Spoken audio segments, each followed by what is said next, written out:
हर एक शहर के कुछ इलाकों में हर प्रकार के या हर धर्म के लोग रहते हैं, जैसे हिंदू, मुसलमान, ईसाई। लेकिन कुछ इलाकों में देखा जाता है कि जहाँ मुसलमान हैं वहाँ गंदगी ज़्यादा होती है। क्या यह सही है? अगर ये सही है तो इसके क्या कारण है? पहला तो आपने इसकी गुंजाइश ही नहीं छोड़ी कि मैं इसमें कुछ छोड़ूंगा। आपने तो स्टेटमेंट दे दिया कि गंदे रहते। दूसरा चीज आपने बोला कि हर शहर में एक कुछ ऐसे इलाके होते हैं जहां पे मुस्लिम आबादी थोड़ी ज्यादा होती है। दोनों चीजों को अगर हम जोड़ें तो आप कहना चाह रहे हैं कि मुसलमान गंदे रहते हैं।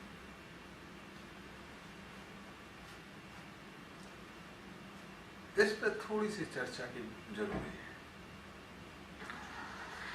क्योंकि पांचों वक्त की नमाज के समय लोगों को बोला जाता है कि साफ होके जाओ। सवेरे की नमाज तो जरूरी ही नहा के जाओ। तो जो धर्म इतना सफाई सिखा रहा है वहां गंदगी कैसे करें? क्या लोग धर्म का पालन सही नहीं कर रहे हैं इसलिए गंदगी है, या सिर्फ नमाज पढ़ के ही भूल जाते हैं कि बाकी जिम्मेदारी भी है? साफ रहना मतलब आस पड़ोस भी साफ होना है। तीसरी चीज हो सकता है कि नगर पालिका के लोग उनसे द्वेष रखते हैं और वहां सफाई नहीं करते। चौथा चीज हो सकता है वो अपनी गंदगी सही से विसर्जित नहीं करते, ढंग से नहीं रहते। इन सारी चीजों को माने और फिर दूसरी दृष्टि देखें तो कमोबेश पूरे देश में गंदगी का स्तर बहुत ज्यादा है। कभी गांधी जी स्वच्छ भारत का अभियान चलाए और कभी मौजूदा सरकार भी स्वच्छ भारत की बात करती है। जापान से चलित 5S सिस्टम भी कमोबेश सभी इंडस्ट्रीज में है और पिछले कई सालों से, लेकिन तब भी गंदगी का चलन ज्यादा है, गंदगी ज्यादा दिखाई देती। तो मुसलमानों से जोड़ के अगर हम इसको ना देखें, एक सामान्य रूप से देखें, तो बहुत सारी चीजें हमको समझ में आई। लेकिन चूंकि मुसलमानों के बारे में आपसे पूछा तो एक जो मूलभूत अंतर हो गया है कि जो भी विभाजन हुआ और जैसे भी चीजें बनी, लोगों ने अपने अपने इलाके, एक घेटो तो नहीं कह सकते हैं, अपना अपना इलाका बना लिया जहां वो स्वतंत्रता ज्यादा महसूस करते हैं। और बाहरी दुनिया से कटने लगे। जब बाहरी दुनिया से कटने लगते हैं तो गंदगी बढ़ जाती है। हमको पता ही नहीं चलता है, क्योंकि हम अपने ही सेल में बाहर निकलेंगे तब न सफाई की बात सोचेंगे, कैसे मिलना है। मैं अपने घर में कितने ही गंदगा रहूं, बाहर निकलना होगा तो नहा के जाऊंगा, अगर बहुत बदबू आ रही तो सेंट लगा के जाऊंगा, बाहर जाऊंगा तो पान खा के कहीं भी नहीं थूकूंगा। मोहल्ले पड़ोस में रहना, आज नहाया नहीं नहाया चले, एक तो वो चीज है। लेकिन कमोबेश सारी गंदगी के बारे में बात करें तब दो चीजें महत्वपूर्ण आती हैं समझ में, कि गंदगी फैलाना हमने अपना अधिकार समझ लिया और गंदगी साफ कराना एक पैसा देके दूसरे निकृष्ट आदमी जिसको समझते हैं वो काम कराना शुरू कर दिया। अब देखोगे कि माँ बाप बच्चे के लैट्रिन धोते हैं, टॉयलेट धोते हैं, ये काम गंदगी उठाने वाले पूरे समाज का करते हैं। तो कायदे से तो वो समाज के माँ बाप हुए, लेकिन हम उनको निकृष्ट रूप से देखते हैं।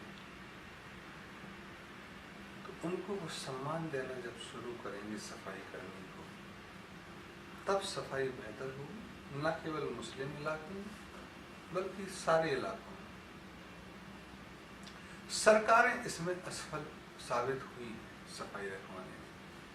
क्योंकि जितने म्युनिसिपल हैं उसमें चुनाव होगा, सरकारी नौकर उसमें साफ करेगा, कितना लगन से करेगा ये कहा नहीं जा सकता। कमोबेश फिर से धार्मिक संस्थानों को आगे आना होगा कि वो अपने मस्जिद की, मंदिर की, गुरुद्वारे की सफाई खुद अपने हाथों से करें, प्रवचन ना दें, सिर्फ नवाज ना पड़े, बल्कि इलाके को साफ कराएं।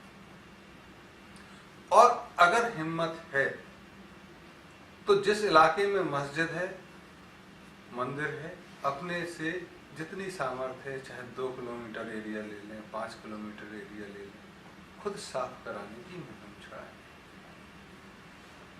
कि भाई सफाई करके आना है, तब जाके चीजों की संभावना बढ़े।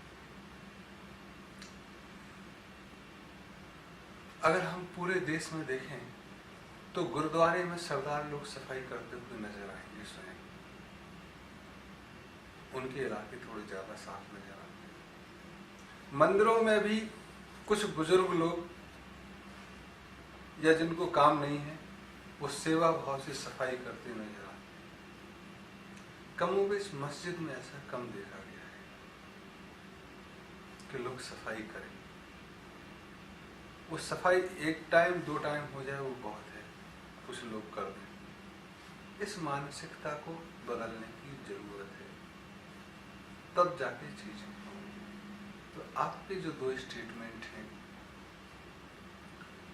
उन दोनों को ही एक पूरे के पूरे मुस्लिम समुदाय को और दूसरे समुदायों को भी ध्यान में रखे अपने अपने इलाके को साफ करने के बारे में जागरूकता न कहें, कर्म शुरू करने होंगे, तब जाके सफाई हो।